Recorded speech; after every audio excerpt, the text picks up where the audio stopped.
अस्सलाम वालेकुम नाज़रीन, प्रोग्राम तल्ख़ हकीकत के साथ मैं हूँ आपका होस्ट अब्दाल वकील उबासी।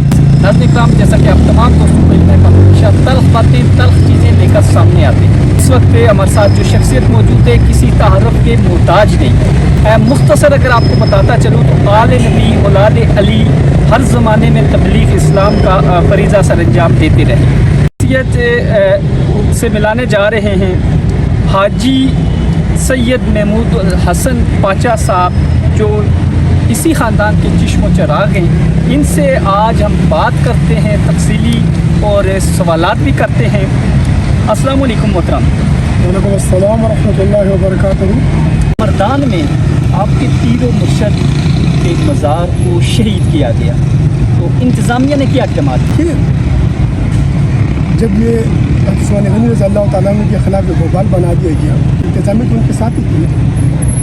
तो बाज़ चीज़ें इस कदर इबहम पैदा कर दिया जाता है क्योंकि इन फितना परस्तों के पास क्या है, इन्हें दाखिली इस्लाम के दरवाज़े बंद कर दिए। इस्लाम में दाखिल करने के इन्होंने इस्लाम से खारिज करने के दरवाज़े खोल दिए। जिसको चाहते सियासी इख्तिलाफ, फ़रई इख्तिलाफ, ज़हनी इख्तिलाफ, उसके क्योंकि इनके पास कोई दलील नहीं होती तो ये तकरार पे आ जाते हैं, टकराव पे आ जाते हैं, गालिम गलोच पे आ जाते हैं, मिंबर और मेहराब की ताज़ीम ख़त्म कर देते हैं, उस पर बैठ के गालिम गलोच करते हैं। तो मर्दान इंतज़ामिया ने अपनी तरफ से कोशिश की, लेकिन जब वहाँ पर उन्होंने इस कदर अफराद को वरगला कर मैदान में ले आए, क्या कहते थे जी, मेरे सगे मामू जो वहाँ मर्दान में रहते हैं, जिन्होंने अफ़गानिस्तान की जहाद में भी शिरकत की, जिन्होंने कश्मीर के अंदर अपनी किरदार अदा किया, जिन्होंने हुजूर के वादे तक़ज़ीम को तकमील तक पहुँचाने के लिए अपनी ज़िंदगी में कई ऐसे मराहिल तय किए वहाँ पर जाकर, जिसका तज़किरा करना सोशल मीडिया पे मेरे लिए मुश्किल है, मैं नहीं कर सकूँगा। लेकिन जब वो इनका इंतकाल हुआ, उनकी तबीयत ठीक नहीं थी, तो हम उनको जो है ना कायद-ए-आज़म हॉस्पिटल लेके गए। अब इनकी झूठ के पाँव नहीं होते।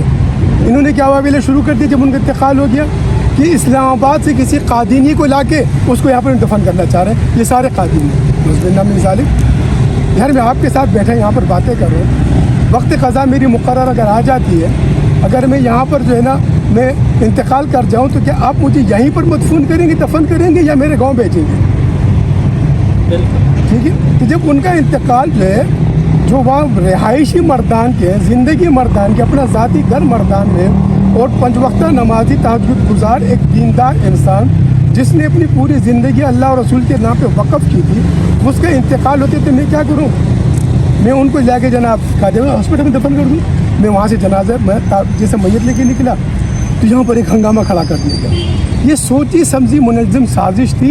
ये कहते हैं तकरीर में, सोशल मीडिया पर इसका बाकायदा क्लिप मौजूद है कि हमें 4 साल से हमारे जहादी दोस्त हमें कह रहे हैं कि ये मज़ारात इन ख़बरों को मिसमार करो। मेरी मुतालिबा हुकूमत से कि हुकूमत उन खारिजियों को जो इनके पीछे जो लगे हुए हैं, जिन्होंने इनको बरगलाया है, जिन्होंने इनको खड़ा किया है, जो माशरे में इंतशार पैदा करने के लिए रियासत का फ़र्ज़ है कि वो उन खुफिया हाथों को निपटे और उनके साथ जो है कैफरे किरदार तक उनको पहुँचाए। आज जिसके मुत्तबईन हम इमाम अबू हनीफ़ा रहमतुल्लाह अलैह के आज तकरीबन बर्र सग़ीर में मैं कह लूँ या पूरे सेंट्रल एशिया में कह लूँ आपके मुत्तबईन हैं, उन पर भी इसी तरह कुफर के फतवे लगाए गए। औलिया अल्लाह पे देख लें, शेख अब्दुल क़ादिर जिलानी पे देख लें, इस तरह जितने भी औलिया अल्लाह इस ज़मीन पर गुजरे हैं, हर एक पर नौज़ुबिल्लाह मिन ज़ालिक यही दावा है। मैंने अर्ज़ किया आपसे इससे पहले, एक इंसान 70-80 साल ज़िंदगी गुजार कर दीन इस्लाम की खिदमत में 84 बार जेलों में गया हो, सिर्फ दीन की तबलीग की जुर्म में। आपको बाबा जंजीर अंग्रेज़ों की सरकार ने फिराया इस जुर्म में कि आपने हिंदुओं को मुसलमान किया। वहाँ के जो हिंदुस्तान के जो हिंदू थे वो इंतहाई इस चीज़ से वो थे कि भाई दीन की तबलीग हो रही, किससे हो रही? वेदों से, गीता से, कुरान से, भगवत गीता से, कि तुम्हारे कुतुब में लिखा हुआ है कि अल्लाह के आखिरी नबी हज़रत मोहम्मद मुस्तफ़ा सल्लल्लाहु अलैहि वसल्लम। तुझे एक शख्स ज़िंदगी पूरी अल्लाह उसके रसूल की मोहब्बत में गुजार ले और जेलों में जाए, तकलीफ़ बर्दाश्त करे, तो क्या नौज़ुबिल्लाह मिन ज़ालिक को नबूत दावा करेगा? फिर आज उसके इंतकाल के तकरीबन 80 साल के करीब हो रहे हैं, आज ये आवाज़ उठा रहे हैं। क्या उस वक़्त कोई मकाराम नहीं थे? क्या उस वक़्त के जो ना जितने बड़े बड़े प्रोग्रामात होते थे, इंटरनेशनल रिलीजन कॉन्फ्रेंस हुआ करती थी, جس میں تمام کے تمام حیدرآباد دکن سے لے کر ہندوستان کے تمام پر گدی نشین آیا کرتے تھے. پورے ہندوستان میں پروگرامات ہوا کرتے تھے. تو کیا اس وقت علماء کرام نہیں تھے؟ کیا اس وقت مشائخ نہیں تھے؟ کیا اس وقت دین کے ماننے والے نہیں تھے؟ کیا اس وقت نبی کے عاشق نہیں تھے؟ نعوذ باللہ من ذالک. یہ ان کو سرٹیفکیٹ کس نے دے دیا کہ ایک انسان کے مرنے کے, ان کے انتقال پردہ فرمانے کے 80 سال بعد یہ جھوٹا پروپیگنڈا کر رہے ہیں. جس طرح میرے خاندان پر قادیانیت کا جھوٹا الزام لگا ہے, اسی طرح میرے والد بزرگوار پر, ان کے والد پر یہ نبوت کا جھوٹا الزام لگا ہے. یہ جھوٹے کاذبین ہیں. اللہ تعالیٰ کی ان پر نالت ہو.